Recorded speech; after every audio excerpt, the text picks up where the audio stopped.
Take a deep breath and settle into this moment with me. You're here because something inside you recognizes the pattern, that constant pull back to familiar territory, even when your heart knows there's something more waiting for you out there.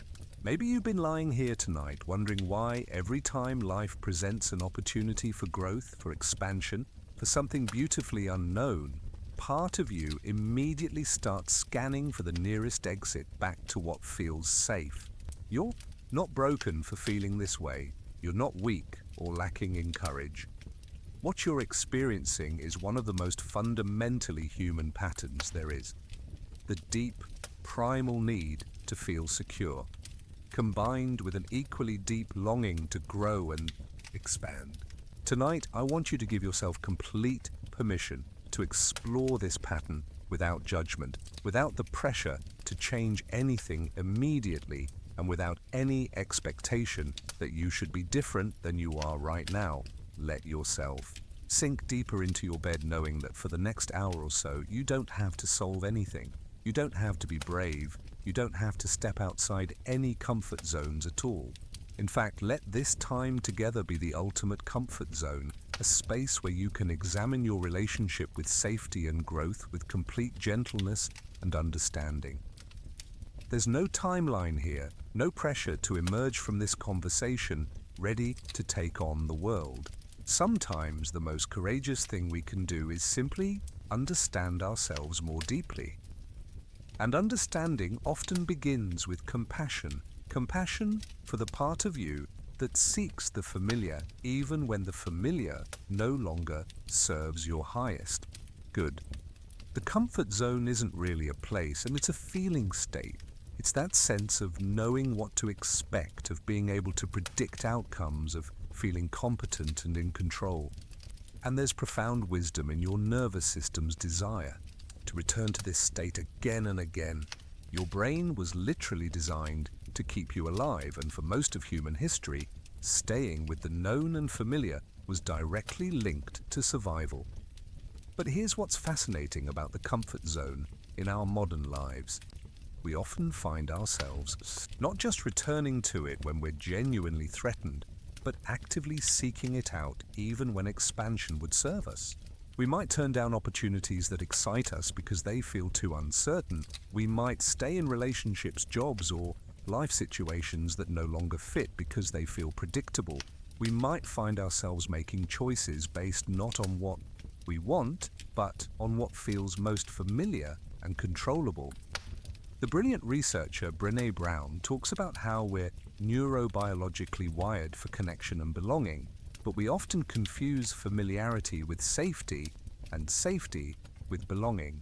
Sometimes what we call our comfort zone is really just the collection of patterns and environments where we learn to receive love, attention, or approval, even if those patterns no longer serve our adult selves. Carl Jung understood this paradox beautifully. He recognized that what we resist in growth often contains exactly what we need for wholeness. The comfort zone, in Jungian terms, might be seen as the ego's attempt to maintain control and predictability, while our deeper self, what he called the self with a capital S, is constantly inviting us toward expansion and integration. But here's what I want you to understand as you lie here tonight. Your tendency to seek comfort zones isn't a character flaw to be overcome.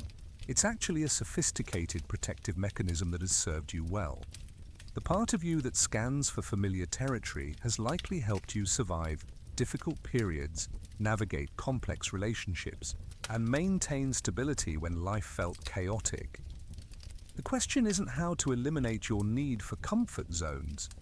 It's how to develop a more conscious relationship with them. How to recognize when seeking familiar ground is protective wisdom, and when it might be limiting your growth. How to honor your need for safety while also honoring your soul's desire for expansion and evolution. Tonight we're going to explore this pattern with the gentleness it deserves.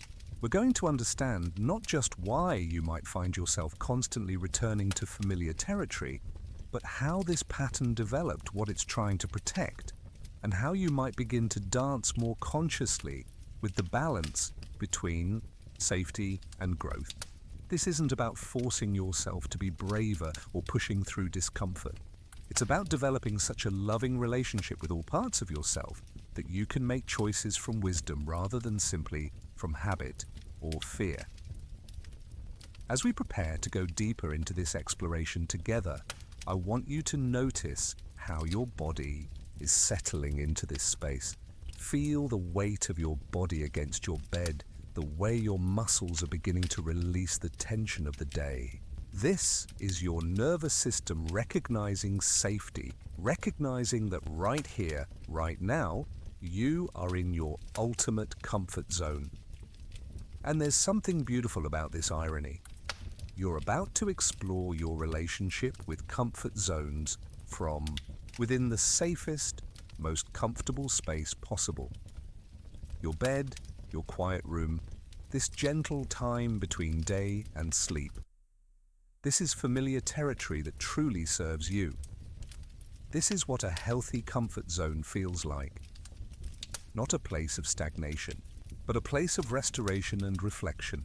Let your breathing slow down naturally. There's no need to force or control it. Just let it find its own rhythm as we move through this together. Notice that even your breath knows how to move between familiar and new. Each inhale is a small expansion, each exhale a return to center. Your body already understands this dance between reaching and returning, between exploring and resting. Tonight we're going to approach your patterns with the same gentleness your body shows your breath. We're not going to force anything open or push anything away. We're simply going to create space for understanding, for compassion, and for the natural wisdom that emerges when we stop fighting with ourselves and start listening more deeply. I want you to set an intention right now, not to change or fix anything, but simply to meet yourself with curiosity and kindness. To approach your own patterns the way you might approach a dear friend who's been carrying a heavy load, with interest in understanding, not with judgment or impatience to fix. As we move forward, you might notice different parts of yourself. Responding to what we explore, there might be a part that feels relieved to finally have this pattern recognized and understood. There might be a part that feels protective or resistant. There might be a part that feels hopeful about the possibility of growing without losing what feels safe and familiar. All of these responses are welcome here.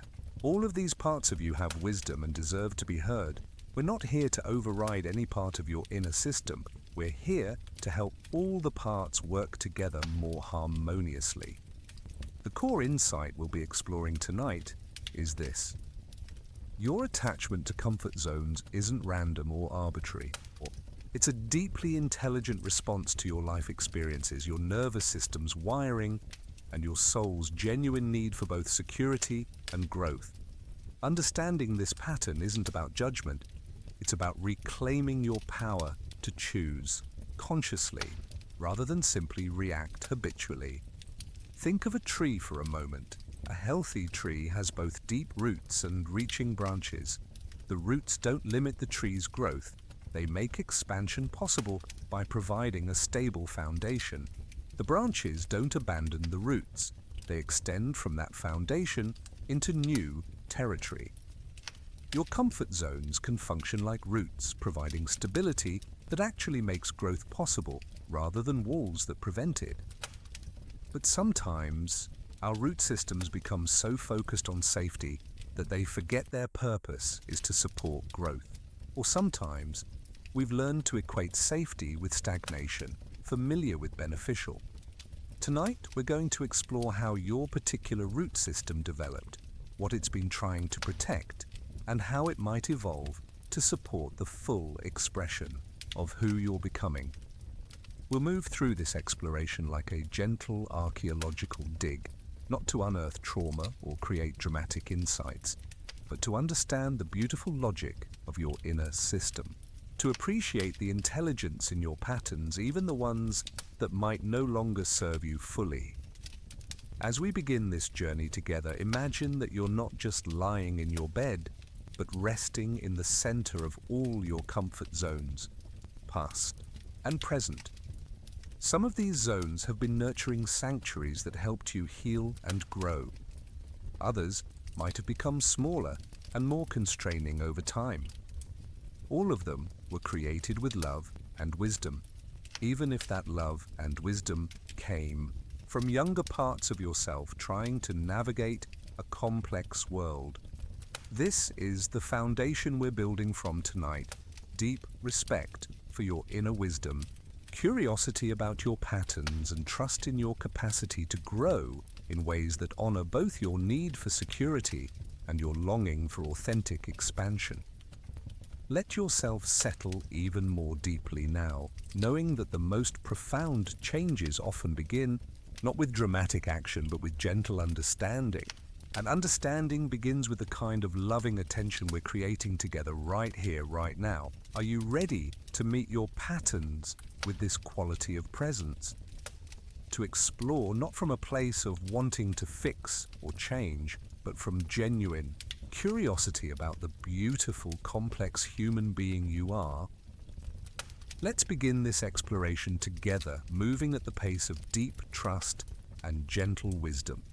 Maybe you've experienced that moment when an opportunity presents itself, a job that would stretch your skills, a relationship that asks you to be more vulnerable, a creative project that excites and terrifies you in equal measure.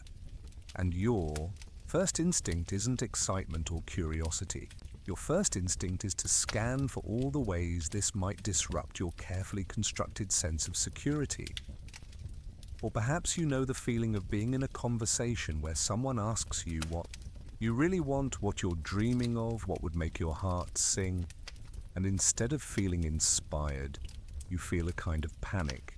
Not because you don't have dreams, but because naming them feels like stepping too far outside the boundaries of what feels safe and manageable.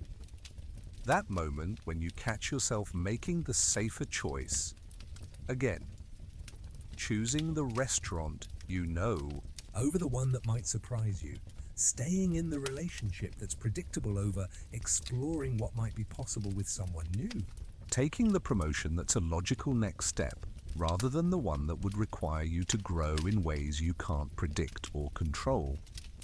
And then there's that subtle but persistent feeling of restlessness, like you're living slightly below your potential, like there's more life available to you, but accessing it feels somehow dangerous or overwhelming. You might find yourself scrolling through social media, watching other people live the kinds of expansive lives that some part of you longs for, while simultaneously feeling grateful that you don't have to deal with all that uncertainty and complexity. Maybe you've noticed how you research things endlessly before making decisions, not because you need the information, but because research feels safer than action. How you can spend months planning for a change that would probably be fine to make immediately. How you've become an expert at talking yourself out of things that initially excited you, finding all the logical reasons why the familiar choice is the wiser choice. Or perhaps you recognize the pattern of starting things enthusiastically and then finding yourself pulling back just when momentum is building. That moment when a creative project starts gaining attention, or a new relationship starts feeling really significant, or a business venture shows real promise, and something inside you begins looking for reasons to slow down, scale back, or retreat to more familiar territory. There's also that particular kind of exhaustion that comes from constantly weighing every choice against its potential for disruption. The mental energy that goes into evaluating not just whether something is good for you, but whether it's safe, whether it will require you to change in ways that feel too uncertain or demanding. You might find yourself saying things like, "I'm just not ready yet," or "maybe next year," or "I need to get more organized first." Not necessarily because these things are true, but because they buy you time to stay in familiar territory a little longer. And there's nothing wrong with this, except that sometimes not ready yet, becomes a permanent state of being. And then there are the dreams you've learned not to speak out loud, not because they're impossible, but because speaking them would make them real in a way that feels too vulnerable. Dreams that would require you to expand beyond the version of yourself that feels predictable and controllable. Maybe you've experienced the strange phenomenon of being genuinely happy for friends who take risks and make changes, while simultaneously feeling a kind of protective concern for them. And a quiet relief that you don't have to navigate that kind of uncertainty yourself. Or that moment when life forces a change on you through circumstances beyond your control, and you discover that you're actually more adaptable and resilient than you thought. But instead of this building confidence for choosing change proactively, it somehow reinforces how much easier life is when you can control the variables. Why does this happen? Why do we find ourselves constantly orienting toward the familiar, even when part of us knows that growth and aliveness often live just outside our comfort zones? Let me tell you about Maya, a master weaver who lived in a valley surrounded by mountains.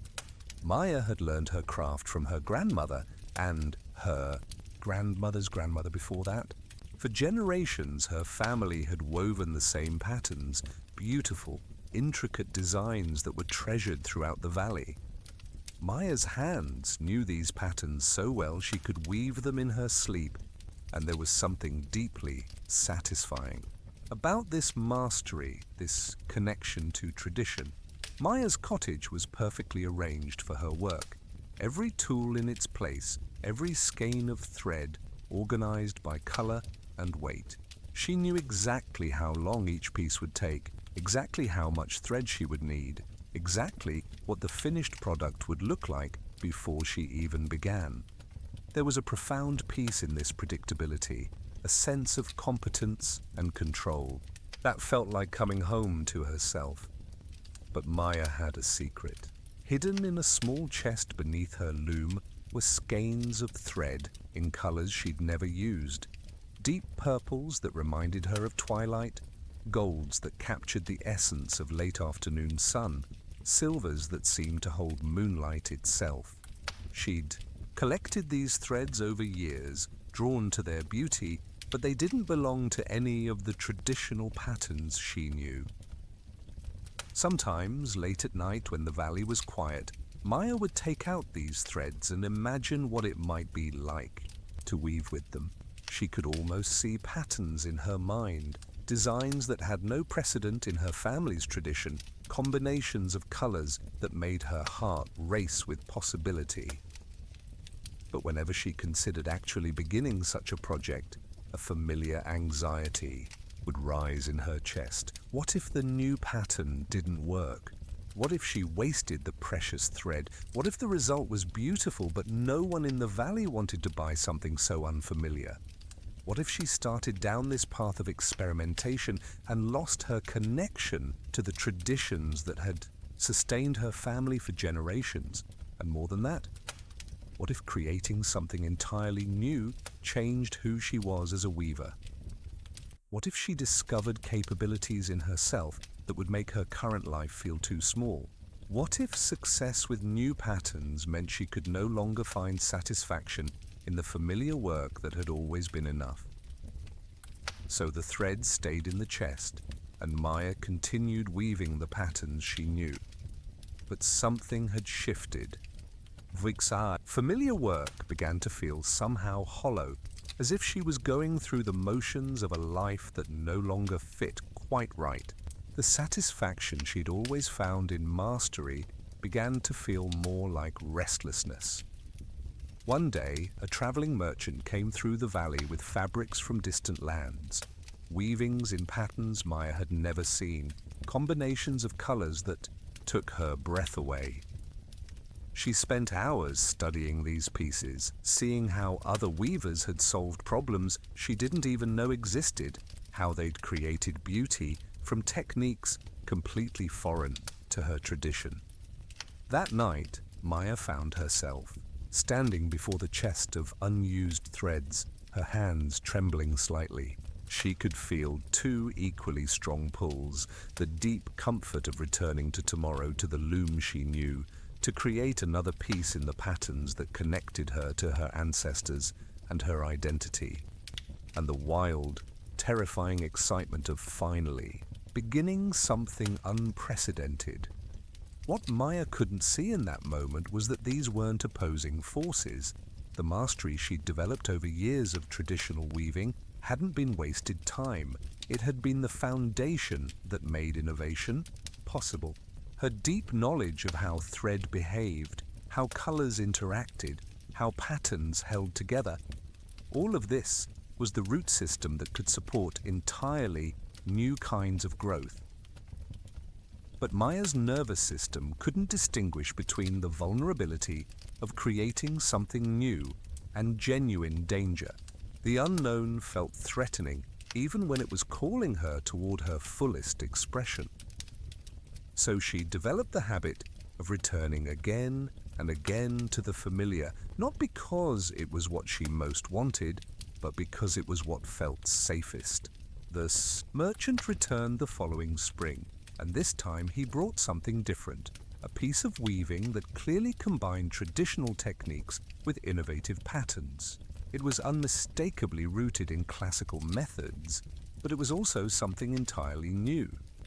Maya recognized immediately that this weaver had found a way to honor tradition while embracing expansion. How? Maya asked the merchant. How did this weaver know it was safe to try something so different? The merchant smiled. She told me she realized that tradition itself is innovation that succeeded. Every pattern her ancestors created was once an experiment. She wasn't abandoning tradition by innovating. She was continuing it. That night, Maya finally opened the chest and chose a single skein of the deep purple thread.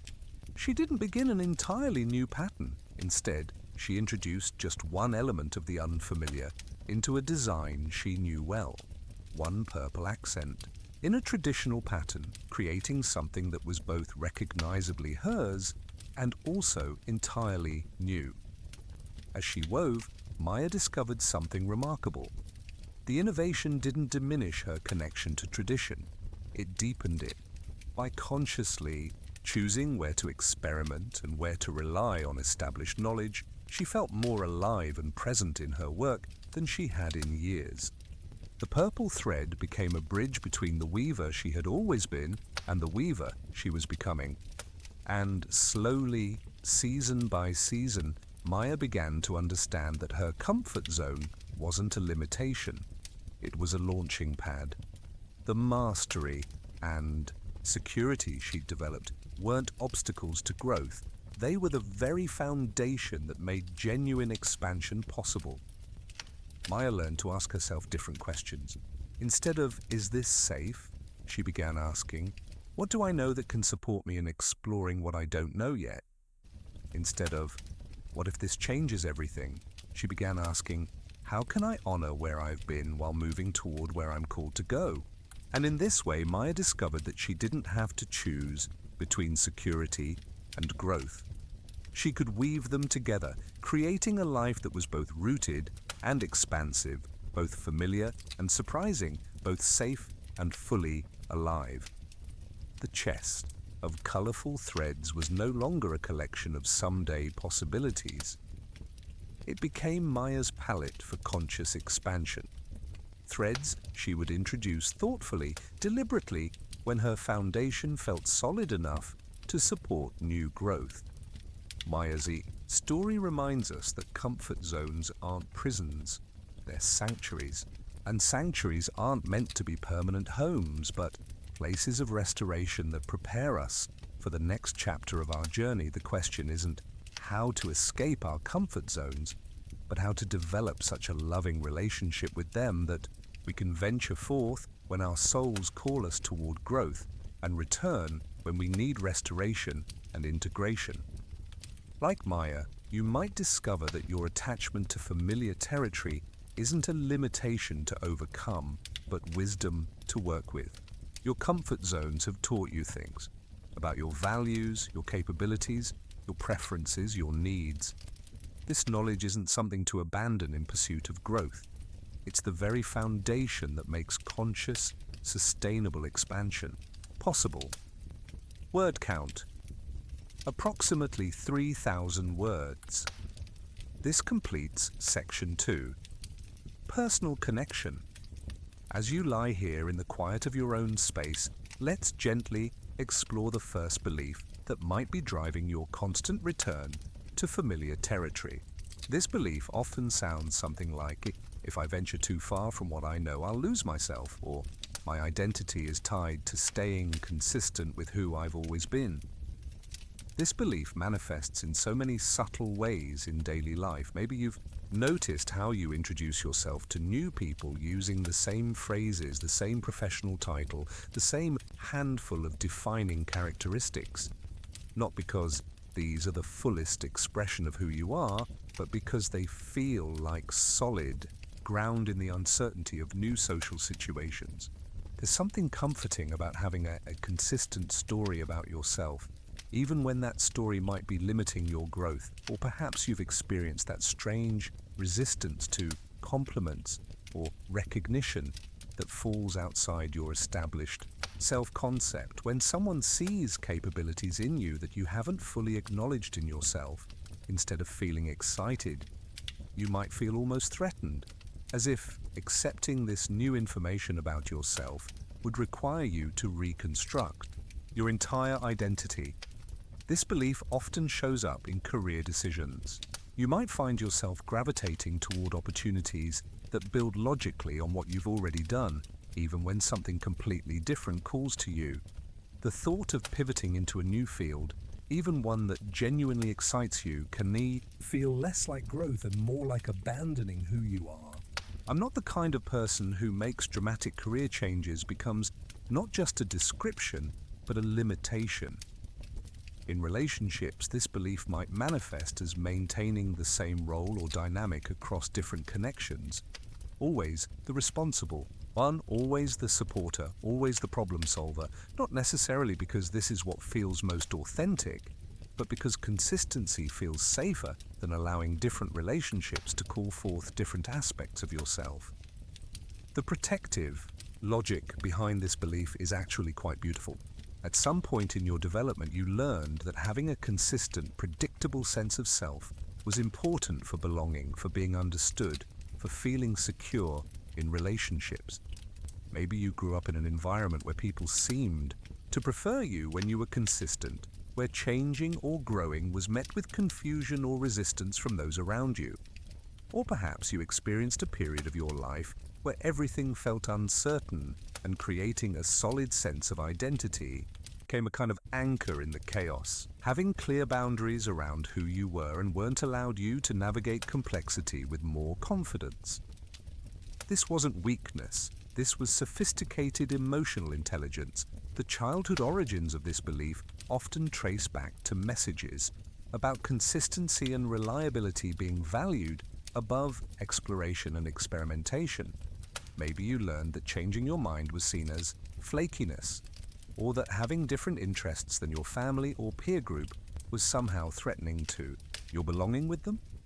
Sometimes this belief develops from witnessing other people struggle with identity changes. Perhaps you saw a parent go through a difficult period of reinvention, or watched a friend make changes that seemed to cost them important relationships. Your nervous system learned that major personal evolution might be too risky, too costly, in terms of connection and stability. But here's what's fascinating about this belief. It's based on a misunderstanding of how identity actually works. True identity isn't a fixed set of characteristics that you must defend and maintain.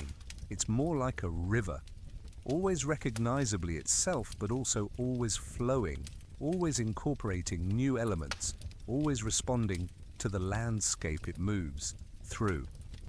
The part of you that you're afraid of losing if you venture into unfamiliar territory, that essential you-ness, is actually much more resilient and consistent than this belief suggests.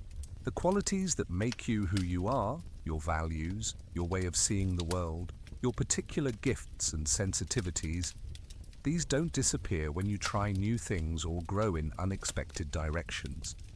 If anything, they become more visible, more refined, more available to you and to others. Think about how you've changed over the years you've been alive and how you're still recognizably you. The child you were is still present in the adult you've become, but that child has been enriched by every experience, every challenge, every period of growth you've navigated. You didn't lose your essential self through those changes, you discovered more of it. This belief tries to protect you by keeping you in territories where you feel competent and recognized. But what it doesn't account for is that your essential self actually longs for expression and expansion. The parts of you that have never been fully explored or developed aren't threats to your identity, they're invitations to discover who you are more completely. When you find yourself resistant to opportunities that would stretch you beyond your established self-concept, you can appreciate the protective wisdom in this resistance, while also questioning whether this protection is still serving your highest good. You can honor the part of you that values consistency and belonging, while also making space for the part of you that's curious about what else might be possible. The truth is, venturing into unfamiliar territory doesn't erase who you've been. It adds new dimensions to who you're becoming. You don't lose yourself in growth, you find more of yourself. And the consistency that feels so important to this belief, it's actually enhanced, not threatened, by conscious expansion. You become more consistently yourself, not less, when you have access to the full range of your capabilities and interests. As you rest here tonight, you might notice this belief relaxing its grip just slightly. You might sense that the essential you, the one who is listening to these words right now, the one who has remained constant through all the changes you've already navigated, is actually quite comfortable with the idea of discovering new facets of yourself. This core self isn't fragile or dependent on staying the same. It's curious, resilient, and ready to support you in whatever authentic expression wants to emerge next. Let's explore the second belief that might be keeping you tethered to familiar territory. If I grow beyond my current circumstances, I'll lose connection with the people I love, or love requires me to stay small enough to maintain harmony with others. This belief runs deep in the human psyche because it touches on our most fundamental need, the need for belonging and connection. It often develops from real experiences where your growth or changes created tension in important relationships. Maybe you remember being excited about a new interest or opportunity only to sense disapproval or distance from people whose connection you treasured. You might recognize this belief in the way you sometimes downplay your achievements around certain people, not out of false modesty, but from a genuine concern about creating too much distance or difference. Or how you might find yourself hesitating to pursue opportunities that would significantly change your lifestyle or social circle, worried about growing apart from friends or family members who aren't making similar changes. This belief can be particularly strong around family relationships. Perhaps you've noticed how visiting your family of origin can trigger a kind of automatic regression. Not because you're weak or lacking in boundaries, but because some part of you has learned that maintaining connection requires staying consistent with the version of yourself that first belonged in that system. Or maybe you've experienced the subtle guilt that can arise when your life starts expanding beyond the circumstances of people you care about. When your career advances beyond where your parents reached, when your relationship is healthier than what you witnessed growing up, when your emotional healing opens up possibilities that weren't available to previous generations, there can be an unconscious loyalty that feels like growing too much might be a betrayal. This belief also shows up in friendships. You might find yourself maintaining connections that no longer truly nourish you, not because you don't recognize the mismatch, but because some part of you believes that ending or evolving relationships is inherently harmful. The fear isn't just of losing connection, it's of being the kind of person who outgrows others, who becomes too good for their original context. The protective function of this belief is profound. At some point you learned that belonging and growth could be in tension with each other, that expanding beyond your circumstances might threaten your most important connections. This learning might have come from explicit messages, comments about people who got too big for their britches, or family narratives about how education or success changed people in ways that damaged relationships. Or it might have developed from more subtle observations. Perhaps you watched a family member pursue their dreams at what seemed like great cost to family harmony. Maybe you witnessed the loneliness that can come with growth when it happens without support, and your nervous system decided that staying connected was more important than personal expansion. Sometimes this belief forms in childhood when your natural development created stress in your family system. Maybe your curiosity, your questions, your interests, or your emotional needs required more than your caregivers could easily provide.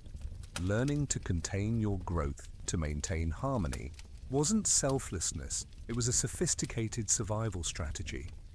The cultural context we grow up in often reinforces this belief. Many communities, families, and social groups have spoken or unspoken rules about how much individual growth is acceptable before it threatens group cohesion.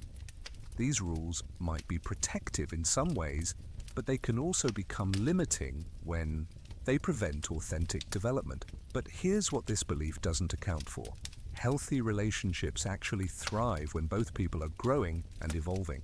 The connections that are threatened by your growth were likely built on a foundation that was already somewhat unstable, perhaps on your role as a caretaker, your predictability, your willingness to stay small, or your function in maintaining others' comfort. True intimacy isn't built on similarity or stagnation. It's built on the willingness to witness and celebrate each other's becoming. The people who are meant to be in your life for the long term will be excited by your growth, curious about your evolution, and supportive of your expansion, even when it takes you into territory they don't personally understand or share. And here's something else this belief misses. Your growth often gives others permission to grow as well. When you model conscious evolution, when you show that it's possible to expand while maintaining your core values and connections, you create space for the people around you to consider their own possibilities. The fear of losing connection through growth often keeps us in a kind of mutual limitation pact with others, an unconscious agreement that we'll all stay within certain boundaries to maintain the illusion of permanent togetherness. But this kind of connection is actually quite fragile because it depends on everyone remaining static. It's maintained through restriction rather than choice. When you begin to grow consciously, you discover that some relationships do change, but what you lose is often the codependent or limiting aspects of those connections, while what remains and grows stronger is the authentic love and appreciation. Some people may initially react with discomfort to your changes, but many will eventually adjust and even be inspired by your example. The relationships that are built on genuine love, rather than mutual limitation, can stretch and evolve to accommodate growth in both directions. These connections become more interesting, more dynamic, and more satisfying over time because they're based on who you're becoming rather than who you've always been. As for the relationships that can't adapt to your growth, while this can be genuinely sad, it's important to recognize that staying small to preserve connections that depend on your limitation isn't actually preserving anything real. It's maintaining the illusion of connection while sacrificing the possibility of true intimacy. This belief has served you by helping you maintain belonging and avoid the pain of losing relationships. But it may have outlived its usefulness if it's now preventing you from discovering what you're truly capable of. or from experiencing the deeper satisfaction that comes with connections based on authentic expression rather than convenient similarity. Tonight, as you rest in the safety of your own space, you might experiment with imagining growth that enhances rather than threatens your most important relationships. You might consider the possibility that the people who truly love you want to see you flourish, even if that flourishing takes you into territories they don't fully understand. The third and perhaps deepest belief that keeps many of us circling back to familiar territory is this: if I fully expand into my potential, I'll be responsible for more than I can handle. Or, with greater capability comes unbearable responsibility and pressure. This belief often lives in the shadows of our consciousness, influencing our choices in ways we might not immediately recognize. It's the quiet voice that suggests maybe it's safer to be somewhat competent at many things rather than truly excellent at what matters most to you.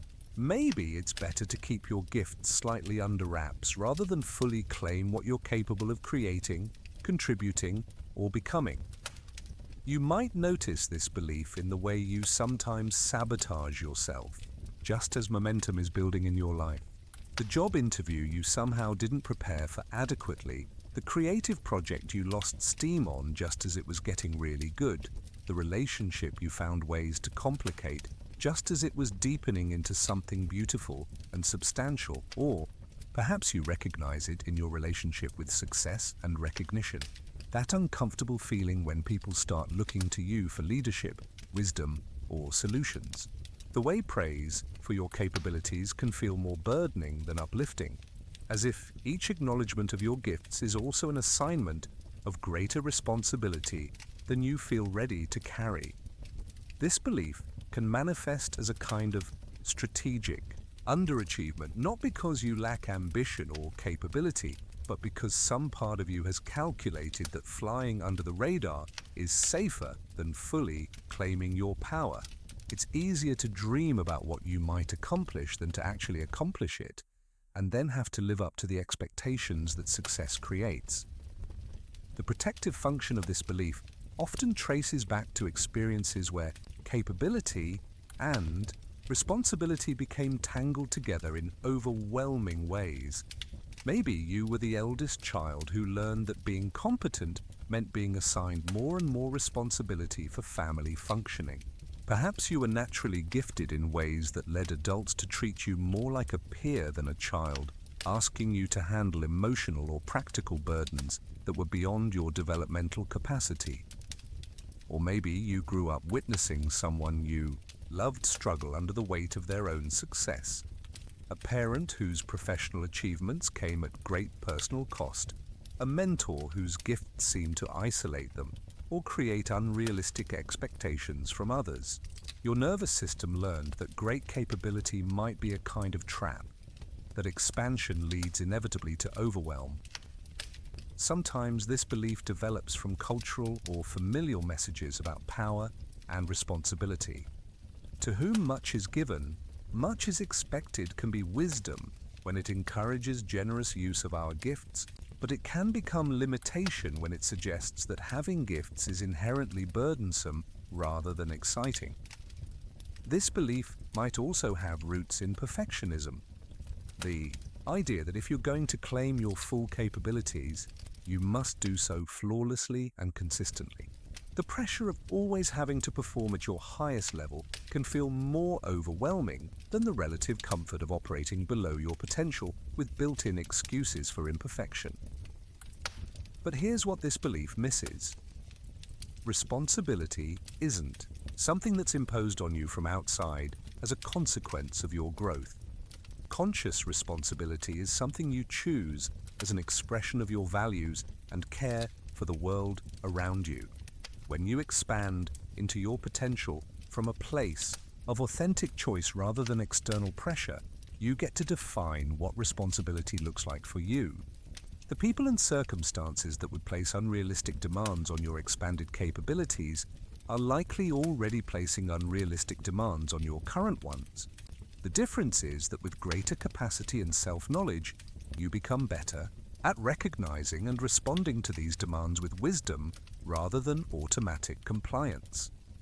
This belief has protected you from potentially overwhelming situations and has helped you maintain a sense of manageability in your life. But it may now be protecting you from discoveries about yourself that would actually make your life more satisfying and sustainable rather than more burdensome. What if expansion doesn't lead to overwhelm, but to greater ease? What if growing into your potential doesn't trap you in responsibility, but frees you to choose your engagements more consciously? What if the capabilities you've been keeping in reserve are exactly what you need to create the life you actually want, rather than the life you think you should be able to handle? As you rest here tonight, breathing in the safety of this quiet moment, you might allow yourself to imagine expansion that feels like relief rather than burden. You might consider that your potential isn't a debt you owe to the world, but a gift you get to choose how to share. And you might sense that the wisdom and discernment you've already developed in life would naturally grow along with any other capacities you choose to cultivate. The belief that expansion leads to overwhelm assumes you'll remain static in wisdom while growing in capability. But conscious growth is integrated growth. Your capacity for managing responsibility expands along with everything else, creating not burden, but greater freedom to live authentically and contribute meaningfully from choice rather than obligation. The first phase of healing your relationship with comfort zones begins with the gentlest possible awareness, simply noticing the pattern without any pressure to change it. This recognition phase is like becoming a compassionate observer of your own inner landscape, curious about the subtle ways you navigate between expansion and retreat. Start by paying attention to the moments when you feel that familiar pull back toward what's known and predictable. This might happen in the middle of a conversation when someone asks you about your dreams, and you notice yourself automatically deflecting or minimizing. It might occur when you're researching a new opportunity and you catch yourself focusing more on the potential problems than the possibilities. Notice the physical sensations that accompany these moments. Does your chest tighten slightly when you consider stepping outside your established routines? Do you feel a subtle heaviness when contemplating changes that would stretch you beyond your current self-concept?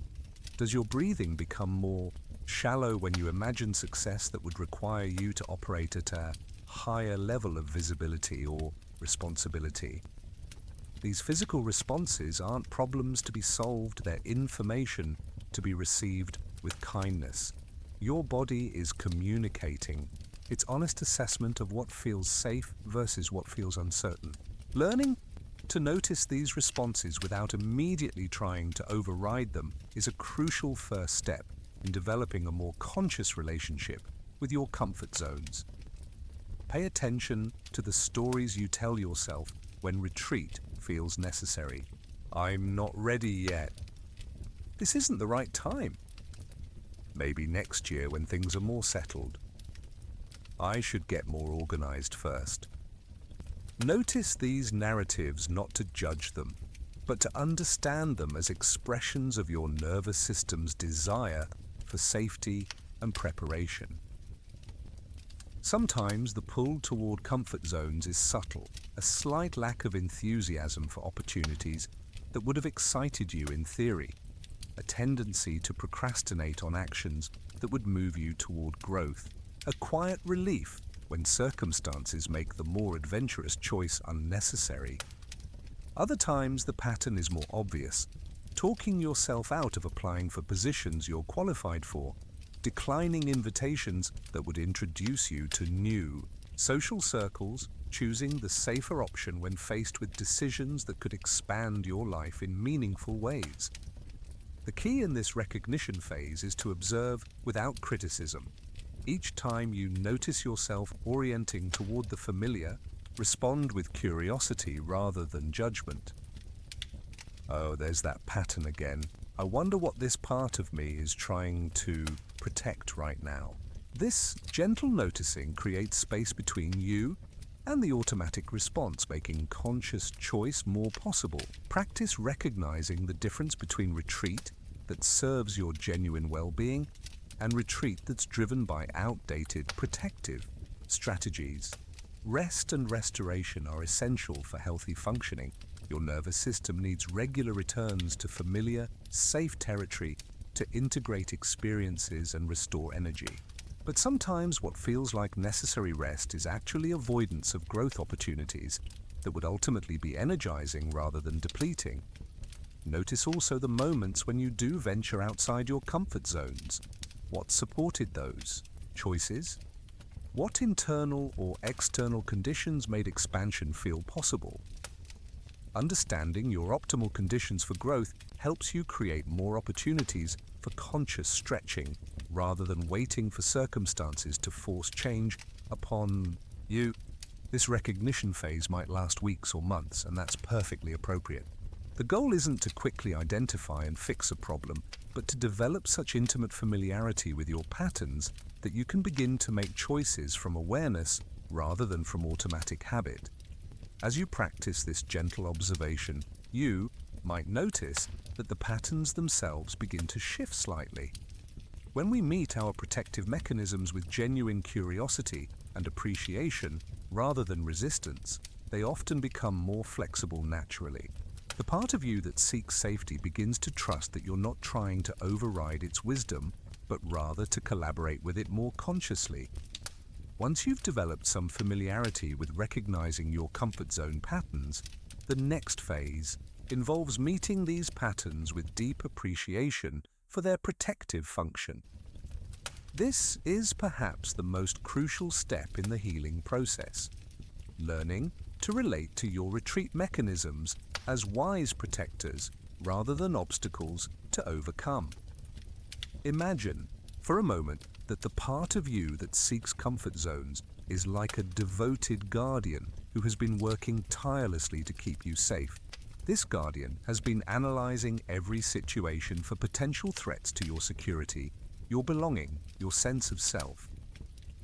It has been steering you away from scenarios that might result in rejection, failure, overwhelm, or loss of connection. This isn't neurosis, this is love in action. Take some time to appreciate the sophistication of this protective system. Think about all the ways your comfort zone patterns have actually served you well. The job you didn't apply for that would have required you to relocate during a period when stability was crucial for your well-being. The relationship you didn't pursue that would have demanded more emotional availability than you had to give at that time.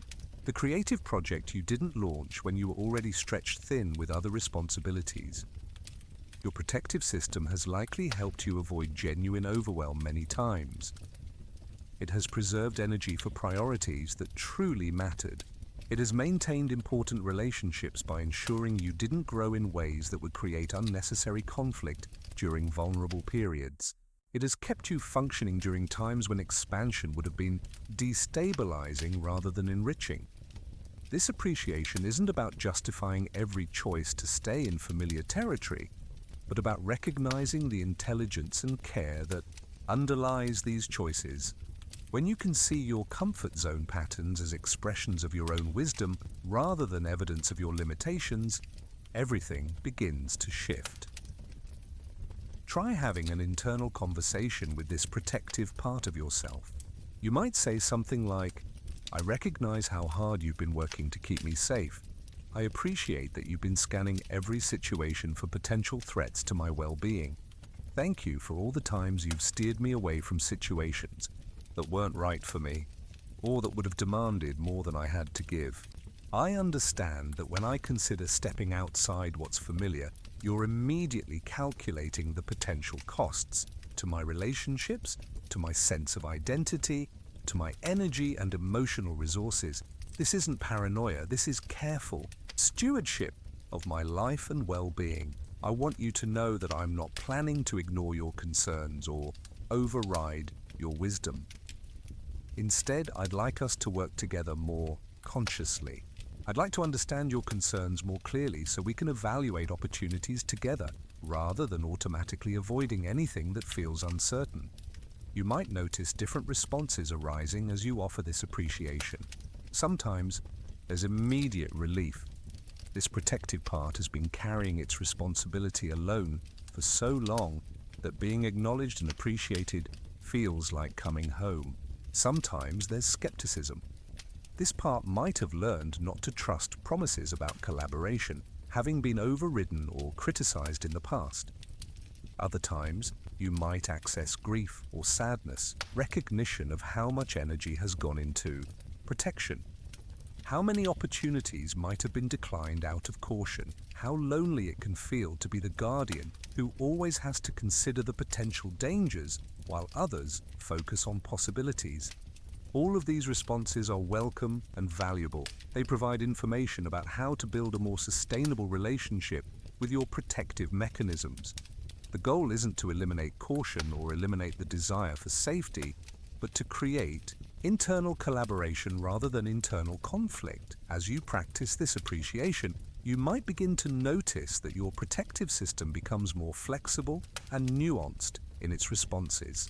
When protection feels seen and valued rather than criticized and overridden, it can afford to be less rigid, less automatically activated by anything unfamiliar. You might also discover that some of your protective responses are based on old information. Assessments of your capabilities, your support systems, or your resilience that were accurate at an earlier time in your life, but may no longer reflect your current resources and strengths. This compassionate meeting allows you to update your internal protective system with current information. You can acknowledge that while the caution was absolutely appropriate when you were younger, less resourced, or in more vulnerable circumstances, your capacity for handling challenge and change has likely grown significantly. The conversation might continue. I understand that you learned to be extra careful because there were times in my life when I didn't have much support, when I was more vulnerable to criticism or rejection, when taking risks felt genuinely dangerous to my survival or belonging. That protection served me well during those periods. Now I'd like to give you some updated information about my current resources and capabilities. I have skills now that I didn't have then. I have relationships built on more solid foundations. I have a better understanding of my own values and priorities. I have more experience recovering from disappointment and navigating change. This doesn't mean we should become reckless or ignore potential difficulties. It means we can make more nuanced assessments about which opportunities are worth the inherent risks of growth and which ones truly aren't aligned with my well-being right now. This internal dialogue isn't a one-time conversation but an ongoing relationship. As you continue to honor the protective function while also providing updated information about your current capacity and resources, you create the conditions for more conscious, collaborative decision-making about when to stretch and when to rest, when to explore, and when to consolidate. The third phase of healing involves developing a more sophisticated relationship with the physical sensations that accompany your comfort zone patterns. Your body holds tremendous wisdom about safety and expansion, but learning to interpret and work with this somatic information takes practice and patience. Begin by noticing the difference between the physical sensation of genuine danger and the physical sensation of growth edge. Both might involve increased heart rate, changes in breathing, or feelings of activation in your nervous system, but they have distinctly different qualities when you learn to pay attention. Genuine danger often creates a sense of contraction, a pulling inward, a quality of alarm that feels sharp and urgent. Your body is preparing for immediate defensive action, fight, flight, or freeze responses that are designed to protect you from immediate threat. Growth edge activation feels different. There's often an element of excitement mixed with the nervousness, a sense of expansion rather than contraction, an aliveness that feels energizing even when it's also somewhat scary. This is your nervous system responding to positive challenge, to the healthy stress of stretching beyond current capacities. Practice. Spending time in the space between recognizing growth edge activation and automatically retreating from it. When you notice your body responding to an opportunity or possibility with that particular combination of excitement and nervousness, pause before deciding whether to move forward or step back. Breathe consciously in this space. Often, a few deep breaths can help your nervous system distinguish between expansion opportunity and genuine threat. If the activation settles into excitement and curiosity with breathing, you're likely encountering a growth edge. If the activation increases or feels more alarming with breathing, you might be encountering something that genuinely isn't right for you at this time. Your body also holds information about timing. Sometimes an opportunity might be genuinely good for you, but your nervous system recognizes that you don't currently have the resources to engage with it successfully.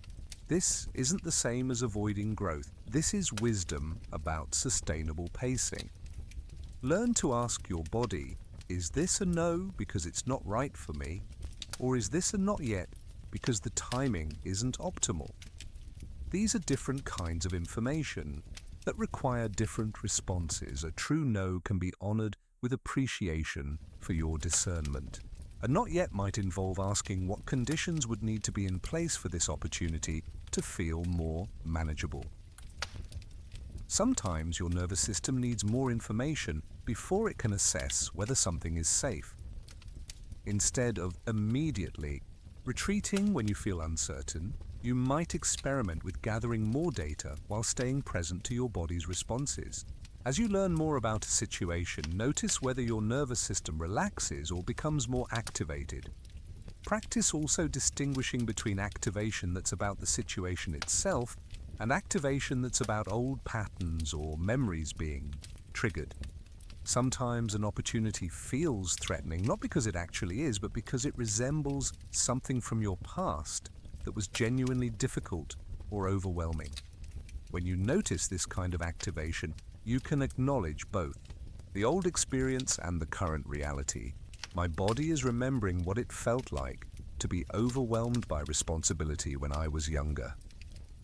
That was real then, and it makes sense that part of me would be cautious about taking on visible leadership now. And also, I have skills and support now that I didn't have then. Your body can also guide you toward the kind of support that would make expansion feel safer. When you imagine pursuing a growth opportunity, what kind of support does your nervous system seem to want? More time for preparation, a trusted friend to process concerns with, professional guidance or mentoring, clear boundaries about what you will and won't take on. Sometimes the body's wisdom about comfort zones is about the need for integration time.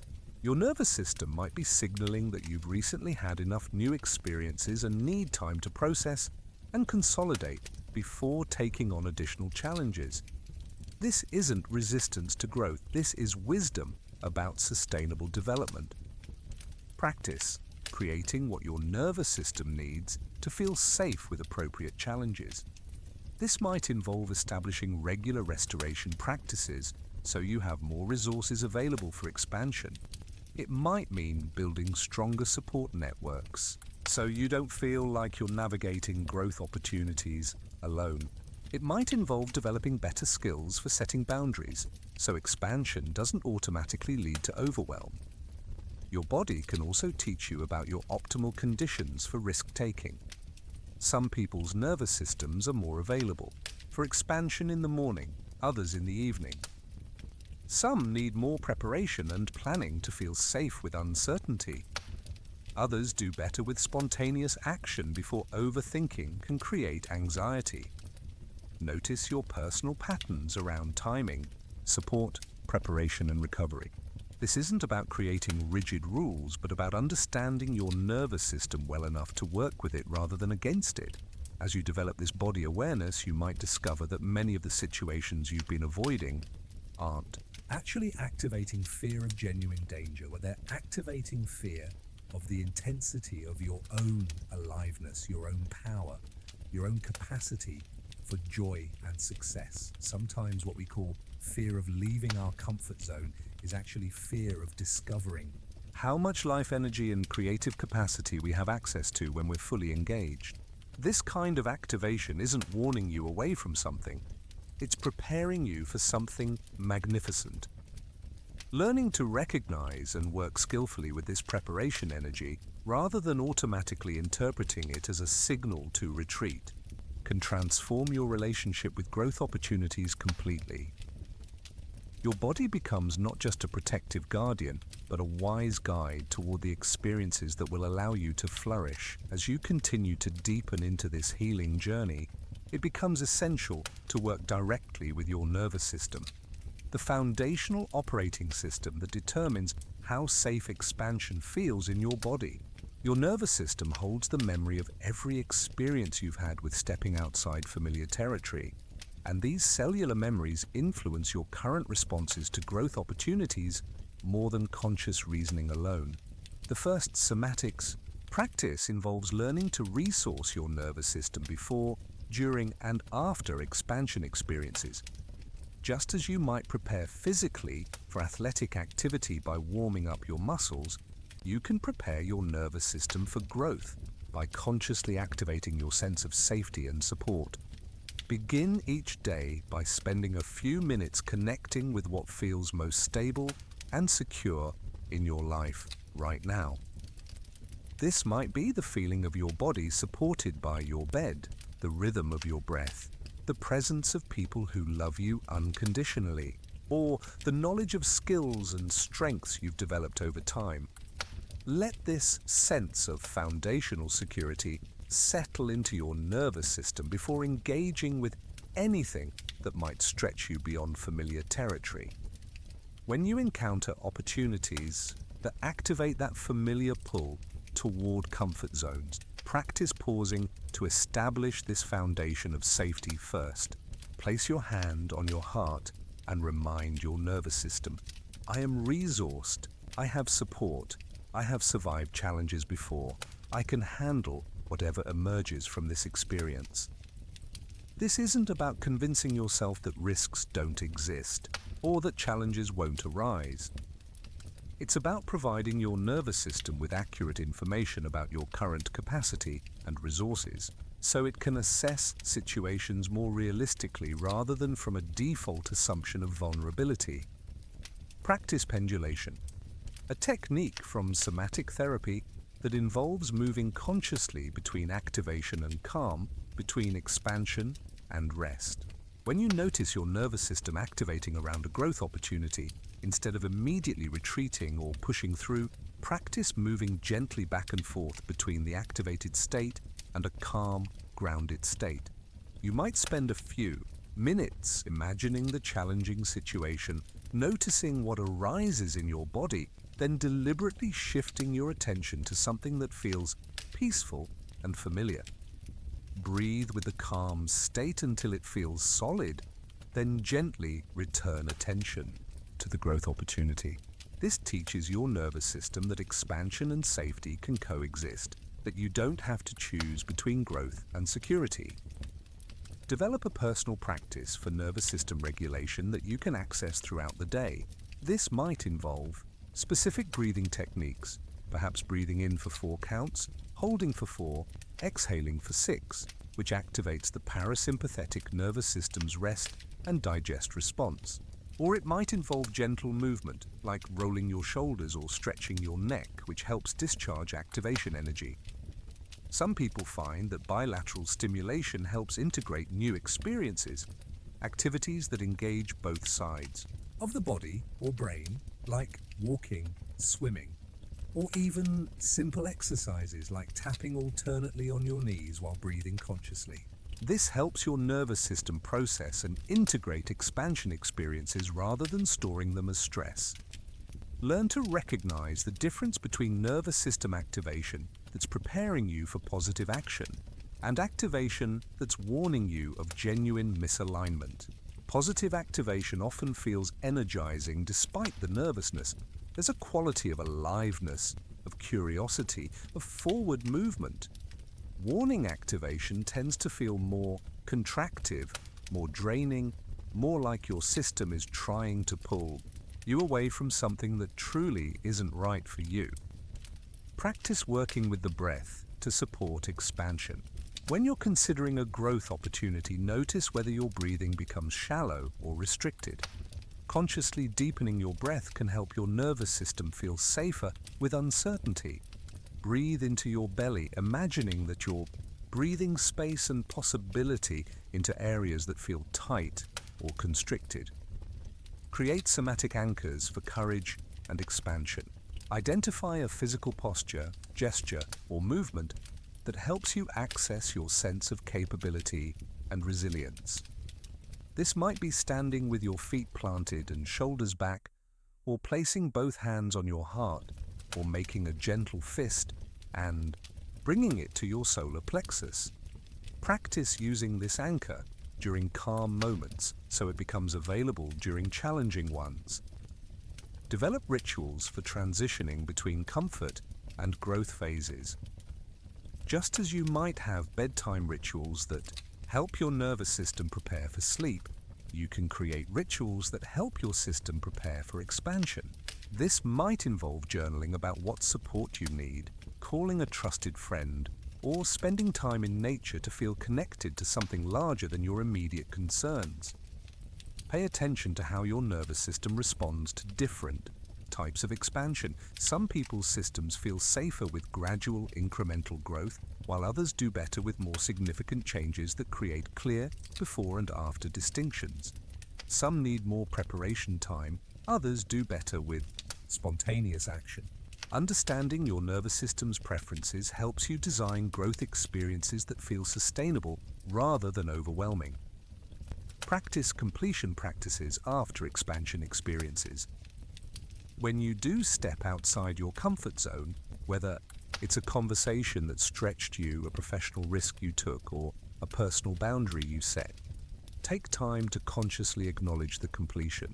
Let your nervous system register that you navigated the challenge successfully, that you have the resources to handle uncertainty, that expansion is possible without catastrophe. This might involve simply placing your hand on your heart and saying, "I did that. I was capable. I handled whatever arose." Or it might involve writing about what you learned, what went well, what you discovered about your own resilience. These completion practices help your nervous system update its assessment of your capacity for handling challenges. Work with your nervous system's natural rhythms around expansion and contraction. Just as your breath naturally moves between inhale and exhale, your life force naturally moves between reaching toward growth and returning to integration and rest. Fighting this natural rhythm creates internal tension. Working with it creates sustainable expansion. Notice when your system naturally feels more available for growth, certain times of day, seasons of the year, phases of your personal or professional life. Honor these rhythms rather than forcing expansion. When your nervous system is genuinely focused on integration, healing, or restoration. Remember that nervous system healing happens gradually and with repetition. Each time you practice working consciously with your body's responses to growth opportunities, you're literally rewiring your neural pathways. Each positive experience with expansion creates new cellular memories that support future growth. This isn't just psychological work, it's biological transformation that happens through consistent, gentle practice over time. As you begin to develop a more conscious relationship with your comfort zones, you'll likely notice shifts in your relationship dynamics. This is natural and important. When you change how you relate to growth and expansion, it inevitably affects how you show up in connections with others. Understanding how to navigate these changes with wisdom and care helps ensure that your personal evolution enhances rather than threatens your important relationships. One of the first changes you might notice is in how you respond to others. Expectations or assumptions about who you are and what you're capable of. Family members, friends, or colleagues who are accustomed to you staying within certain patterns might initially feel surprised or even resistant when you begin exploring new territories.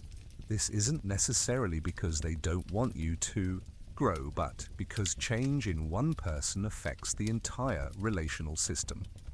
Practice communicating about your growth process with the people who matter most to you. This doesn't mean you need to justify every choice or ask permission for your evolution, but sharing your journey can help others understand that your changes aren't rejections of them or your shared history. You might say something like, "I'm exploring some new possibilities in my life, and I want you to know that this comes from excitement about growth, not from dissatisfaction with our relationship." Be prepared for a range of responses. Some people will be immediately supportive and curious about your expansion. Others might feel threatened or concerned, especially if your growth highlights areas where they feel stuck or if they've become comfortable with particular dynamics between you. Still, others might be supportive in theory, but need time to adjust to the practical implications of your changes. Practice holding space for others' responses without taking full responsibility for their comfort with your growth. You can be compassionate about any discomfort your changes might create while still honoring your own authentic development. Remember that other people's resistance to your growth often says more about their own relationship with change than about whether your expansion is appropriate or healthy. Learn to distinguish between relationships that can stretch to accommodate growth and relationships that are built on your staying the same. Healthy relationships have elasticity. They can adapt to changes in both people while maintaining their essential connection. Relationships that feel threatened by any deviation from established patterns might need to be reconsidered or renegotiated. This doesn't necessarily mean ending relationships, but it might mean changing how you show up in them. You might need to set different boundaries, engage in different ways, or limit how much you share about your growth process with people who consistently respond with criticism or discouragement. Practice being authentic about your evolution without making others wrong for not being in the same place. You can share your excitement about new possibilities without implying that people who aren't making similar changes are somehow lacking. Growth is personal and happens on different timelines for different people. Notice how your expanding comfort zone affects your capacity for intimacy. Often, as people develop a healthier relationship with their own growth, they become more available for genuine closeness because they're not constantly managing the tension between who they are and who they think they should be.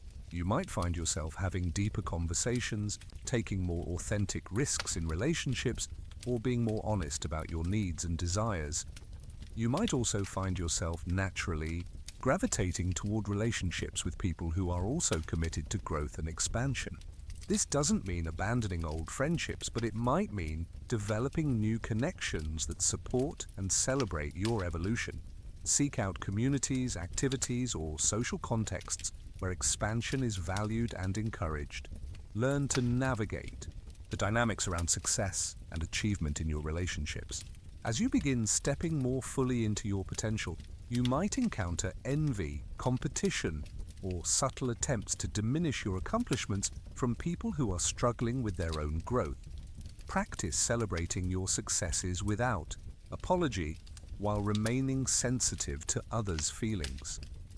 Sometimes your growth will inspire others to examine their own relationship with expansion, which can create temporarily uncomfortable dynamics as everyone adjusts to new possibilities. Be patient with this process and remember that modeling conscious growth is one of the greatest gifts you can offer the people around you. Practice asking for the support you need as you navigate expansion. This might involve requesting that certain people serve as accountability partners for your growth goals, asking others to celebrate successes with you, or seeking encouragement from friends when you're facing challenging growth edges. Don't assume people know how to support your evolution. Be explicit about what would be most helpful. Also practice offering support to others in their own growth processes. As you develop more comfort with expansion, you can become a valuable resource for friends and family members who are facing their own growth opportunities. Share what you're learning without being prescriptive, and celebrate others' courage in stepping outside their comfort zones. Be mindful of the tendency to become evangelical about growth and expansion.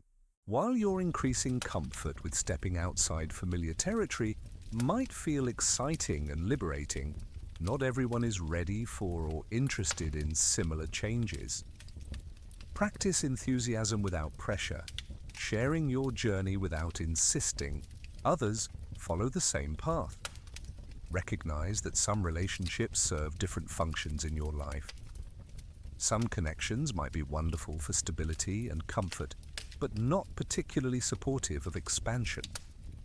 Others might be great for adventure and growth, but less reliable for emotional support during difficult times. This doesn't make any of these relationships wrong.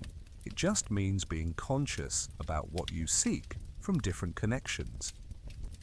As you continue growing, you might find that your capacity for healthy conflict and difficult conversations increases. When you're less afraid of disrupting comfort zones, you can address problems more directly, set boundaries more clearly, and advocate for your needs more effectively. This often leads to stronger, more authentic relationships, even though the process of getting there might involve some temporary discomfort. Remember that relationship changes are often the most challenging aspect of personal growth because they involve other people's feelings and reactions which you can't control. Practice patience with this process and trust that relationships built on genuine love and respect will ultimately be strengthened by your authentic development, even if there's an adjustment period. The real transformation happens not in dramatic moments of breakthrough, but in the accumulated effect of small, consistent choices to work consciously with your comfort zone patterns throughout ordinary days. This section focuses on practical strategies for integrating your new understanding into the rhythms and routines of daily life. Begin each morning with a brief check-in about your relationship with expansion for that day. As you're getting ready, ask yourself, what is one small way I could practice working with my comfort zone patterns today? This doesn't need to be dramatic. It might be as simple as taking a slightly different route to work, initiating a conversation you've been postponing, or spending 5 minutes exploring an interest you usually tell yourself you don't have time for. Create micro practices throughout your day that help you stay conscious of your patterns. Set a gentle reminder on your phone to pause periodically and notice, am I making this choice from awareness or from habit? Is this decision coming from genuine wisdom about my current capacity or from outdated protected patterns? Practice the pause between recognition and action. When you notice yourself automatically moving toward the familiar option, take 3 conscious breaths before deciding. This small space often reveals choices you didn't realize you had, or helps you make the same choice but from conscious intention rather than unconscious habit. Develop a personal system for distinguishing between comfort zones that serve you and comfort zones that limit you. Serving comfort zones provide genuine restoration, connection to your values, and foundation for sustainable growth. Limiting comfort zones feel more like hiding, avoiding, or playing smaller than your authentic capacity. When facing decisions, throughout the day, practice asking, does this choice honor both my need for security and my potential for growth? Often there are options that satisfy both needs. You don't have to choose between safety and expansion. Create supportive structures for gentle expansion. This might involve scheduling one small, growth-oriented activity each week, perhaps trying a new restaurant, attending a workshop outside your usual interests, or having coffee with someone you'd like to know better. Having these experiences planned removes the need to make expansion decisions in the moment when resistance might be stronger. Practice reframing daily challenges as opportunities to work with your comfort zone patterns. Traffic that makes you late, technology that doesn't work as expected, or social situations that feel awkward all become chances to notice your automatic responses and experiment with staying present rather than immediately seeking familiar ways to regain control. Develop evening practices for integrating expansion experiences. Before bed, take a few minutes to reflect on moments during the day when you stepped outside familiar territory, however small. Acknowledge your courage, notice what you learned, and appreciate any growth that occurred. This helps your nervous system register expansion as positive rather than threatening. When you find yourself avoiding something that would be good for you, practice the gentle next step approach instead of forcing dramatic action. Ask yourself, what's the smallest possible step I could take toward this that would feel manageable right now? Often, beginning with tiny actions creates momentum for larger changes. Build expansion practices into existing routines rather than trying to create entirely new habits. If you already have a morning coffee ritual, you might use that time to read about topics outside your usual interests.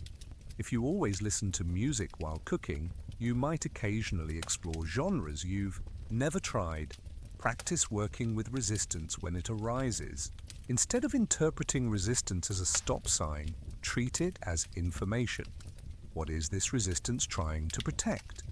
What would need to feel different for the challenging action to feel more manageable? Sometimes resistance is wisdom, sometimes it's outdated protection that can be gently updated with current information. Create accountability structures that feel supportive rather than pressuring. This might involve sharing your growth intentions with a trusted friend, joining a group of people with similar interests in conscious development, or working with a coach or therapist who understands your journey.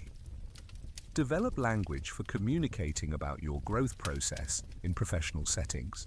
You might practice saying things like, "I'm interested in taking on projects that would stretch my skills," or "I'd like to explore opportunities that would challenge me in new ways." This helps you advocate for expansion opportunities rather than waiting for them to be offered. Notice how your relationship with comfort zones affects practical decisions like where you live, how you spend money, what you do with free time, and how you approach work challenges. As your comfort with expansion grows, you might find yourself making different choices in these areas. Not necessarily more dramatic ones, but more conscious ones. Practice working with the fear of success and visibility that often accompanies stepping outside comfort zones. When opportunities for recognition or advancement arise, notice any impulses to sabotage or minimize your accomplishments. Develop strategies for staying present with success rather than automatically deflecting it. Create recovery practices for when expansion experiments don't go as planned. Sometimes, stepping outside your comfort zone results in experiences that are genuinely difficult or disappointing. Having practices for processing these experiences with self-compassion helps ensure that temporary setbacks don't reinforce patterns of avoidance. Build discernment about when pushing through resistance serves your growth, and when honoring resistance serves your wisdom. This is perhaps the most sophisticated skill in working with comfort zones. Learning to distinguish between fear that's protective and fear that's limiting, between resistance that signals genuine misalignment and resistance that signals growth edge. Pay attention to how your daily choices affect your overall relationship with expansion. Small choices to avoid minor discomforts can accumulate into larger patterns of limitation, while small choices to stay present with manageable challenges can build your capacity for handling bigger growth opportunities. Remember that integration happens through repetition and consistency rather than through dramatic transformation. Each day that you choose consciousness over automaticity, each moment that you pause to consider whether your choices align with your values and potential, each small action taken from courage rather than habit, these accumulate into significant life changes over time. The goal isn't to eliminate all comfort zones or to constantly push yourself into challenging situations. The goal is to develop such a conscious, collaborative relationship with your protective patterns that you can make choices about expansion from wisdom rather than from unconscious habit or fear. This allows you to honor both your genuine need for security and your authentic potential for growth, creating a life that feels both sustainable and fully alive.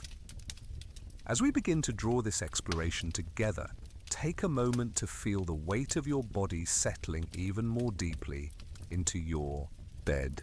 You've traveled far tonight, not through physical space, but through the inner landscape of your own patterns, beliefs, and possibilities. This journey of understanding deserves to be honored and integrated with the same gentle attention you've brought to everything else we've explored together. Tonight, you've discovered that your attachment to comfort zones isn't a character flaw or a limitation to be overcome. It's a sophisticated protective system that has served you well, keeping you safe during times when safety was genuinely necessary, preserving your energy during periods when expansion would have been overwhelming, and maintaining important connections during phases when dramatic change might have threatened relationships you couldn't afford to lose. You've come to understand that the part of you that seeks familiar territory is like a devoted guardian, intelligent, caring, and deeply committed to your well-being. This guardian has been working tirelessly to scan every situation for potential threats to your security, your belonging, your sense of self. Learning to appreciate this protective function rather than fighting with it changes everything about how you can move forward.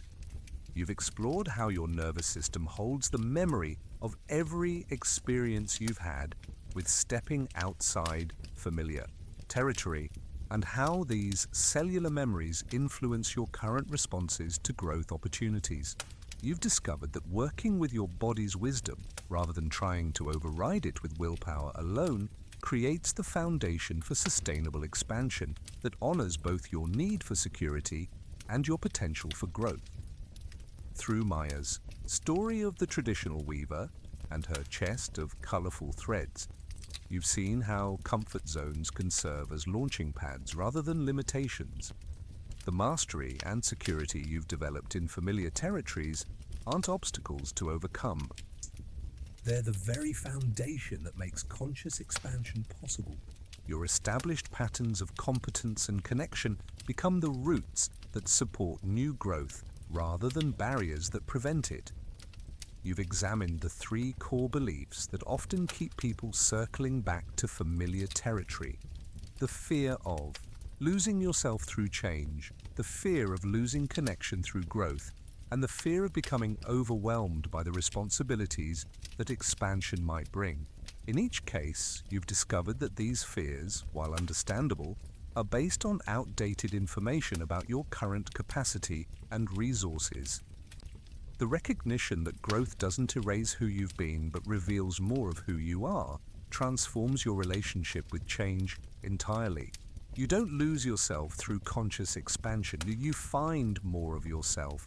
You don't lose meaningful connections through authentic growth. You discover which relationships are built on genuine love versus convenience, and you create space for deeper intimacy based on who you're becoming rather than who you've always been. Tonight, you've learned that the responsibility that comes with expansion isn't a burden imposed from outside, but a natural expression of your values and care for the world around you. When you grow from authentic choice rather than external pressure, you get to define what responsibility looks like for you. Your increasing capabilities come with increasing wisdom about how to use them sustainably and joyfully. You've discovered practical approaches for working with your comfort zone patterns consciously, recognizing them without judgment, appreciating their protective function, updating them with current information about your resources and capacity, and creating collaborative relationships with all parts of your inner system rather than trying to override your protective mechanisms. Most importantly, you've learned that this isn't about forcing yourself to be braver or eliminating your need for security and familiarity. It's about developing such a loving, conscious relationship with all parts of yourself that you can make choices from wisdom rather than from unconscious habit or outdated fear. The goal has never been to eliminate comfort zones, but to transform your relationship with them, to see them as sanctuaries for restoration rather than prisons that limit your possibilities, to use them as conscious choices for rest and integration rather than automatic retreats from anything unfamiliar. You are not broken for seeking familiar territory. You are beautifully, intelligently human. Your patterns of protection have wisdom in them, even when they might be ready to evolve. Your desire for both security and growth isn't a contradiction. It's the natural tension that creates conscious, sustainable expansion. As you integrate these insights, remember that transformation happens through repetition and gentleness rather than through dramatic insight alone. Each time you notice your patterns with curiosity rather than criticism, each moment you pause to appreciate your protective mechanisms while also considering new possibilities, each small choice you make from consciousness rather than automaticity, these accumulate into profound life changes over time. You have everything you need within you right now to create a life that honors both your genuine need for security and your authentic potential for growth. The wisdom, the courage, the capacity for discernment. It's all already there, waiting to be accessed through the kind of loving awareness you've cultivated tonight. As these insights settle into your awareness like seeds finding fertile ground, allow your breath to become even more relaxed, even more natural. There's nothing more you need to figure out tonight, nothing more you need to solve or understand. You've done the work of exploration and recognition. Now it's time to let your nervous system integrate everything you've discovered in the gentle space of approaching sleep. Feel the support of your bed beneath you, solid and reliable. This is what healthy comfort zones feel like, not restrictive or limiting, but genuinely restorative. Supportive spaces that allow you to rest so deeply that you have energy available for whatever authentic expansion wants to emerge in your life. Notice how your body feels now compared to when you first lay down tonight. Perhaps there's a quality of settling that wasn't there before, a sense of coming home to yourself that includes both where you've been and where you're going. You don't have to choose between honoring your need for safety and embracing your potential for growth. You can hold both with equal tenderness. Let yourself imagine that as you sleep tonight, your nervous system is gently updating its assessment of what's possible for you. Old patterns of protection that served you well in the past are being appreciated and thanked, while also being offered new information about your current resources and capabilities. This integration happens naturally, without effort, in the wisdom of sleep and rest. As your mind begins to quiet, you might set a gentle intention for your dreams and your subconscious processing tonight. Perhaps something like, "May I dream of expansion that feels like coming home to myself. May I rest in the knowledge that I can honor both my need for security and my authentic potential for growth. May I wake tomorrow with renewed appreciation for both my protective wisdom and my capacity for conscious choice." Allow any remaining thoughts about comfort zones or growth to drift away like clouds moving across an evening sky. You don't need to hold on to the insights from tonight through mental effort. They're already integrating into your cellular memory, becoming part of how you naturally navigate the world. Feel the weight of your head on your pillow, the way your shoulders are, releasing any tension they've been carrying. Your body knows how to rest completely, how to restore itself so thoroughly that tomorrow you wake with fresh energy for whatever life brings your way. This is the gift that genuine comfort zones provide, not escape from life, but restoration for fuller engagement with life. Notice how your breathing is slowing naturally, requiring less and less conscious attention. Each exhale is a small letting go, each inhale a gentle welcoming of whatever wants to emerge in your experience.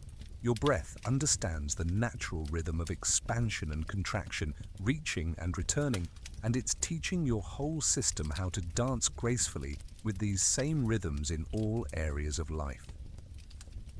If any concerns or worries about change or growth drift through your awareness, greet them with the same gentleness you've cultivated throughout our time together tonight. Thank you for caring about my well-being. You can rest now. I have the wisdom to navigate whatever emerges, and I don't need to figure it all out tonight. Let yourself sink deeper into the delicious heaviness of approaching sleep. Your mind can become quieter and quieter, trusting that your deeper wisdom is taking care of any integration that needs to happen. You don't have to manage this process. You can simply allow it. Imagine that your sleep tonight is like fertile soil, rich and dark and nourishing, where all the seeds of insight you've planted tonight can take root and begin to grow naturally. Some of these seeds will sprout quickly into new awareness and choices. Others will germinate slowly, emerging weeks or months from now when the timing is perfect. Feel the safety of this moment, the complete permission to rest without productivity, to sleep without achievement, to simply be held by the natural cycles of rest and renewal that sustain all life. This is what it feels like to be completely at home with yourself, not needing to be different, not needing to grow faster, not needing to overcome anything. As sleep approaches more closely, you might notice a quality of trust settling in your body. Trust in your own wisdom, trust in your capacity to navigate both familiar territory and new possibilities, trust in the natural unfolding of your life toward greater authenticity and fulfillment. Your dreams tonight may carry you into landscapes that are both familiar and surprising, where you can experiment with expansion in the complete safety of sleep. Or your dreams may simply provide the deep rest that comes with knowing yourself more completely, accepting yourself more thoroughly, and trusting your capacity for conscious choice. Let the last thoughts of the day dissolve like sugar in warm water, sweetening your transition into sleep but not requiring your attention or management. Everything important has been acknowledged tonight. Everything necessary for healing has been set in motion. Now you can rest in the complete confidence that your system knows how to integrate these insights naturally. Feel yourself floating on the edge of sleep now, supported by your newfound understanding of yourself, held by the knowledge that you don't have to choose between security and growth, between protection and expansion, between honoring where you've been and embracing where you're going. You are exactly where you need to be right now. Your patterns have wisdom. Your protection has served you well. Your desire for growth is natural and healthy. Your capacity for conscious choice is expanding effortlessly as you rest in this deep acceptance of your full humanity. Let sleep take you gently now, carrying you into dreams that restore and integrate, into rest that heals and renews, into the natural cycles of renewal that prepare you for tomorrow's possibilities. You are held, you are safe, you are loved exactly as you are, and you are free to become whoever you're authentically called to be. Sleep well, knowing that everything you need for your next steps is already within you, waiting to emerge in perfect timing as you continue this beautiful journey of conscious expansion and authentic self-expression. Sweet dreams of possibility, sweet rest in complete acceptance, sweet sleep in the knowledge that you are both perfectly whole as you are and beautifully capable of continued growth. Let sleep take you now. Before we move into the deepest levels of rest, I want you to feel connected to something larger than your individual journey with comfort zones. As you lie here in the quiet of your own space, recognize that millions of people around the world are navigating this same fundamental tension between safety and growth, between the familiar and the unknown. This pattern you've been exploring tonight isn't unique to you. It's woven into the fabric of human experience. Right now, there's someone in Tokyo lying awake, wondering if they should take that job opportunity that would require them to move to a new city.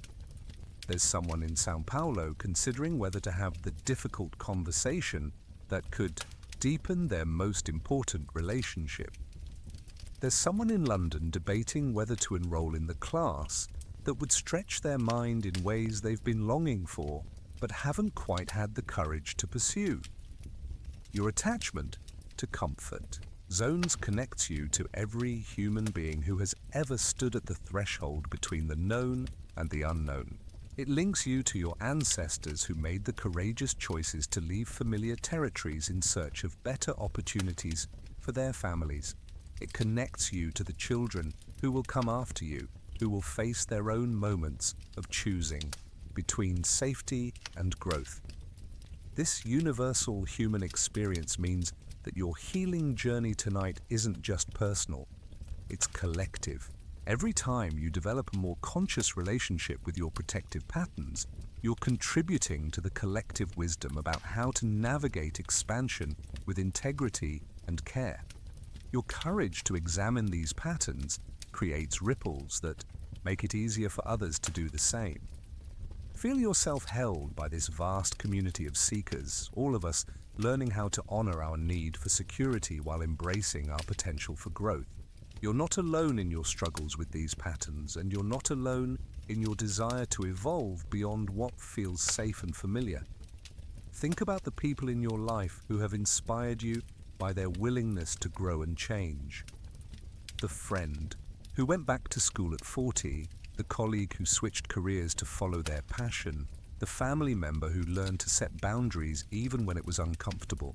Their courage didn't just benefit them, it gave you permission to consider your own possibilities. In the same way, your willingness to develop a healthier relationship with comfort zones gives others permission to examine their own patterns. Your healing work creates more space in the world for authentic expansion, for growth that honors both wisdom and courage.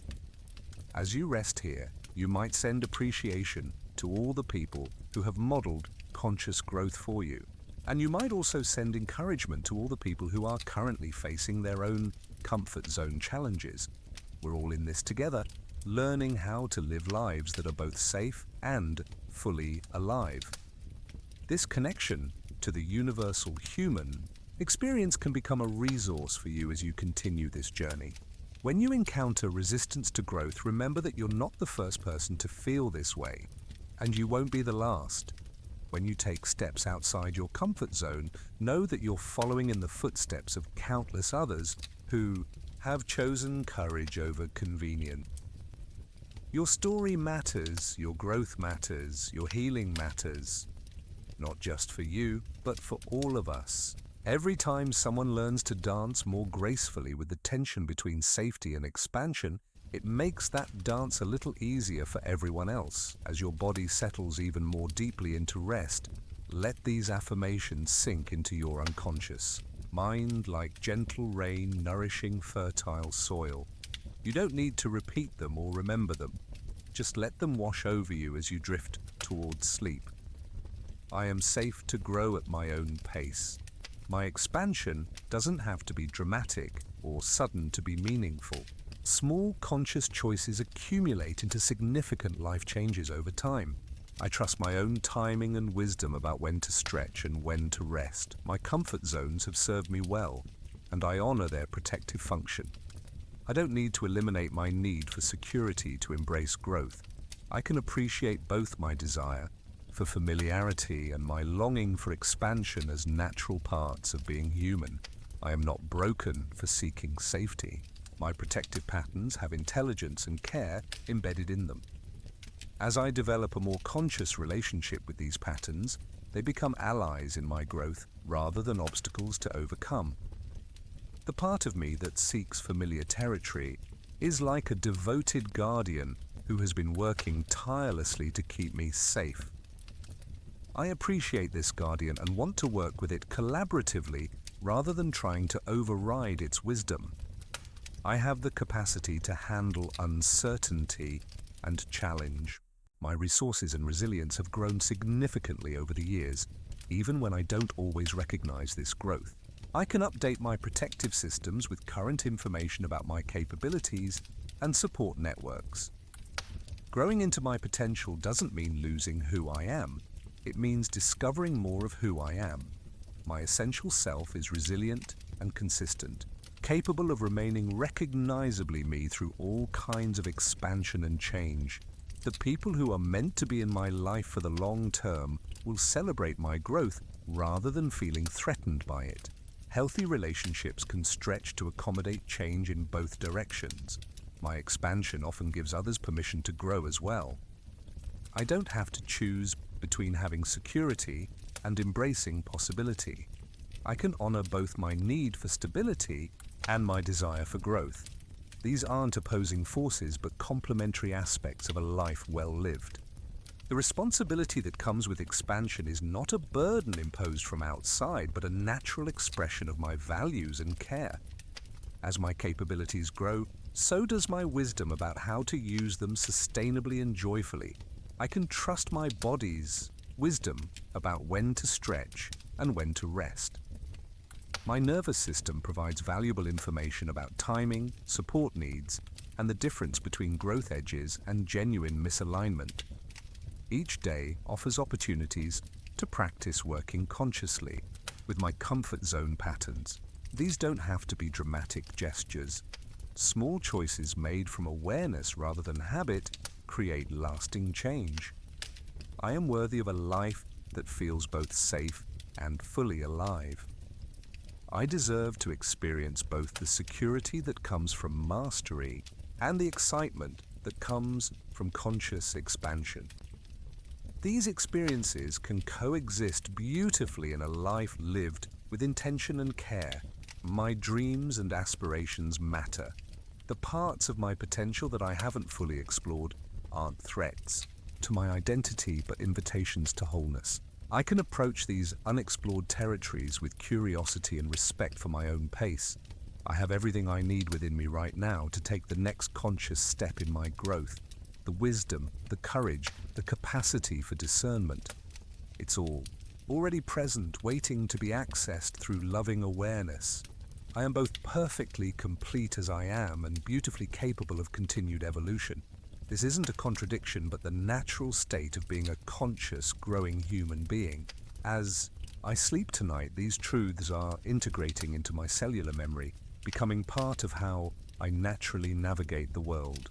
I don't need to force or manage this integration. It's happening effortlessly as I rest. Tomorrow I will wake with renewed appreciation for both my protective wisdom and my capacity for conscious choice. I will be able to recognize opportunities for expansion and evaluate them with both wisdom and courage. I am held, I am safe, I am loved exactly as I am, and I am free to become whoever I am authentically called to be. This freedom includes the freedom to rest in familiarity when that serves my well-being, and the freedom to explore new territories when my soul calls me toward growth. Let these affirmations continue working in the background of your consciousness as you drift into deeper and deeper rest, knowing that every word has been received by your unconscious mind and will continue supporting your healing and growth in the days to come. Now, as the final waves of understanding settle into your awareness, allow yourself to descend into the deepest levels of rest and restoration. You've completed a profound journey tonight through recognition, compassion, understanding, and integration. Your nervous system has been updated with new information about your capacity for conscious choice. Your heart has been reminded of your inherent worth and potential. Your mind has been offered a more loving way to understand your patterns of protection and growth. Feel yourself sinking now into sleep that is both restorative and transformative. This isn't ordinary rest. This is healing sleep, integration sleep, the kind of deep restoration that allows profound changes to take root in your psyche without effort or strain. As consciousness fades, trust that your deeper wisdom is taking care of any processing that needs to happen. You don't need to manage or monitor this integration. Your system knows exactly how to weave these new understandings into your existing patterns of thought, feeling, and behavior. Let the last of your thoughts drift away like leaves floating on a gentle stream. There's nothing more to figure out, nothing more to understand, nothing more to fix or change tonight. You are perfectly whole, exactly as you are, and you are perfectly capable of continued growth when the timing is right. Your breath is becoming slower and deeper. Each exhale a small surrender. Each inhale a gentle welcoming of whatever wants to emerge in your sleep and in your dreams. Your body knows how to rest completely, how to restore itself so thoroughly that you wake tomorrow feeling renewed and clear. The comfort zone patterns you've explored tonight are relaxing into a new configuration, not eliminated, but evolved. Your protective mechanisms are settling into updated roles as conscious allies rather than unconscious limiters. This transformation is happening naturally, effortlessly as you sleep. Feel yourself held by the vast web of connection that links you to everyone who has ever struggled with these same fundamental human challenges. You are not alone in this journey. You are supported by the collective wisdom of all who have learned to dance gracefully between safety and growth. Your dreams tonight may carry you into landscapes where expansion feels completely natural and safe, where growth happens as easily as breathing, where you can experiment with new ways of being without any risk or consequence. Or your dreams may simply provide the deep, healing rest that comes with complete self-acceptance. Either way, trust that your unconscious mind is working on your behalf, integrating these insights in exactly the way that serves your highest good. Some changes may be apparent immediately upon waking. Others may emerge gradually over days, weeks, or months. All of it is perfect. All of it is in right timing. Let yourself float now on the edge of deep sleep, supported by your newfound understanding of yourself, held by the knowledge that you can honor both your wisdom and your courage, both your need for security and your authentic potential for growth. You are descending into sleep that heals, sleep that transforms, sleep that prepares you for tomorrow's possibilities while honoring everything you've learned and overcome too. Get to this moment, feel the complete safety of this surrender into rest. There's nothing you need to protect yourself from in sleep, nothing you need to maintain or control. You can let go completely, trusting that you'll wake tomorrow with even greater capacity for conscious choice, even deeper appreciation for your own complexity and wisdom. Your healing journey continues even as consciousness fades. Every cell in your body is receiving the message that growth and safety can coexist, that expansion and security can support each other, that you can honor both where you've been and where you're going. Sleep deeply now, knowing that you are exactly where you need to be. Your patterns have wisdom. Your protection has served you well. Your desire for growth is natural and beautiful.